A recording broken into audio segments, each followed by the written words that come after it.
don't know if this belongs here, but I feel like it bears mentioning. I, 25 at the time, female, experienced what I can only imagine is an otherworldly occurrence when I first moved to the Sierra Nevadas about 4 years ago. I had been living in South Lake Tahoe, CA, for years and spent a decent amount of time outdoors hiking, camping, and just generally enjoying the beautiful place I was lucky enough to call home. Now, I don't scare easy. I'm used to being by myself, and I carry weapons with me everywhere I go. Being a 5'2" and 110-pound female, I go out of my way to be sure I can protect myself. There were many people in the outdoor community who told me to be careful on trails and in the forest. I usually do these things alone, save for my trustworthy, though somewhat cowardly dog. But I never felt as uncomfortable, confused, and downright afraid as I did in my own apartment one night when I finally relocated away from Tahoe to the city of Reno, Nevada. I had moved to Reno to get away from the isolation of living in Lake Tahoe, and though it is only about 60 miles away, it felt like a different world. Now, the city itself isn't huge, and I was living in the north end of town, which is surrounded by high desert foothills and is somewhat sparsely populated compared to the more urban city center. But I never felt as if I was out in the boonies or anything of the sort. I lived alone with my pup, and we liked our little apartment. So to set the scene here, it was early fall. The sun was beginning to set at a much earlier time of day, which was exemplified by the fact that the city sits in a valley, so sunset seems to approach much faster than in other places in northern Nevada. My apartment sat above street level, with a window in the kitchen next to my stacked washer and dryer that looked out into an alley, maybe about 10 feet above the small street that went beside the small fourplex building. It was dark outside, and I was alone with my dog doing laundry. My apartment layout was an open concept. The living room kitchen area was separated by a wall which had a huge space cut off into it that you could see through to each room with. The washer and dryer tucked around one corner, and the aforementioned window was to the left of that.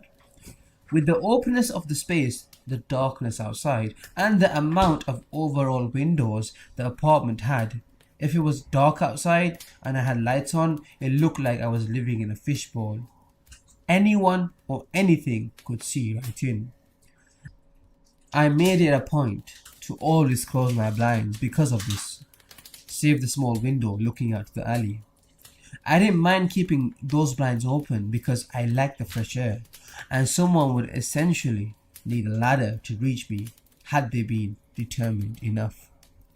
As I was removing clothes from the dryer and turning to plop it onto my couch to begin folding, I realized my dog was acting incredibly strange. He didn't want to cross over the line from the living room to the kitchen, which was marked by a change from carpet to tile. There was only a few steps. He seemed incredibly hesitant and began whining and burping out small concerned woofs. At first, I just thought he was anxious for whatever reason. He is known to be a bit of a weenie. But then, out of nowhere, I sensed this immense and insatiable feeling of dread and displacement. I had my back turned to the washer and dryer, and the small alley facing window.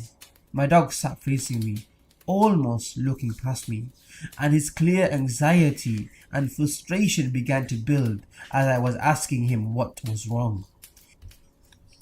He began barking, a full alarm bark at this point, and as soon as he did, the sense that someone or something was observing me took me over and caused my blood to run cold.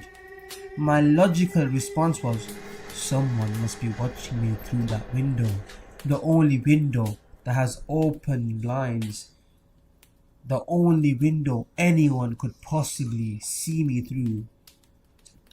So in one fell swoop, I reached for the overhead drawstring for the light and turned it off and faced the window to confront whoever or whatever was intruding on my life. As soon as the light kicked off and the room was dark, I saw what I can only describe as a perfectly round light, about the size of a small cantaloupe, directly across from me on the other side of the window. It didn't glow like a lamp or light though, its edges were perfect, and it did not hover nor vibrate nor move at all. At this point, I was too stunned to move, and my fight, flight, or freeze response had engaged so quickly I had no time to really recognize or rationalize what I was seeing. I was looking at this thing, and it was looking back. I felt cold, confused, my hair standing on end, my heart racing. My dog had gone into full freak-out mode and was jumping and barking and generally causing a ruckus in the living room, as he could see this all. The light seemed now to realize that I was able to see it, and it looked as if it backed away, or at least grew smaller in size and moved to the right of the window. It flickered twice and then disappeared. It didn't buzz away or fly away. It didn't zoom out of vision. It was visible, not visible, visible, and then gone. As soon as I realized the light wasn't there anymore, I opened the window fully and poked my head out to see what was going on. Maybe someone was up at my window with a flashlight. Maybe someone in the neighboring buildings had seen something and would be out checking for themselves to try and solve this odd mystery. Nothing. Not a soul. And what felt like deafening silence, I closed the window. As soon as I shut the window, I heard a solid 3 knocks on the large window by the front door of the living room. As mentioned before, those blinds were closed, and though from the outside looking in it's likely clear someone is home because the lights were on in that room, no one could possibly know it's me, alone, in my apartment, right? I wasn't expecting anyone over. It was too late for solicitors. No one had any reason to be at my house at that time, and I wasn't going to open that door. My dog had rushed to the kitchen as soon as the light outside the window had disappeared, and he was in what I can only call full defense mode. Now, my dog is an absolute wuss. I've seen him run away from cats, get spooked by bags blowing in the street, and he generally stays right by my side on hikes and while camping to protect me. This pup seemed ready for war, hackles up, eyes alert, growling at the front window now. I stepped into the living room, grabbed my gun with one hand, keys with the other, and slinked back to the kitchen and out the back door to where my car was parked. I threw the dog in, started up, and raced up to a restaurant across town where I ordered to-go food and ate in the front of the seat of my Subaru. We car camped in a Walmart parking lot that night. I returned to the apartment the following day. My laundry is still on the couch. No apparent signs of anyone trying to enter the place. Everything seemed normal. I never experienced any disruption in that place again for the 1.5 years I lived there afterwards. I have no idea to this day what I experienced, and it wasn't until I shared this story that I heard the knocking and sense of being observed was a somewhat common phenomenon that people relate to encounters with skinwalkers. I don't know what happened that night, but I'd mark myself incredibly lucky if I never had to experience something like that again.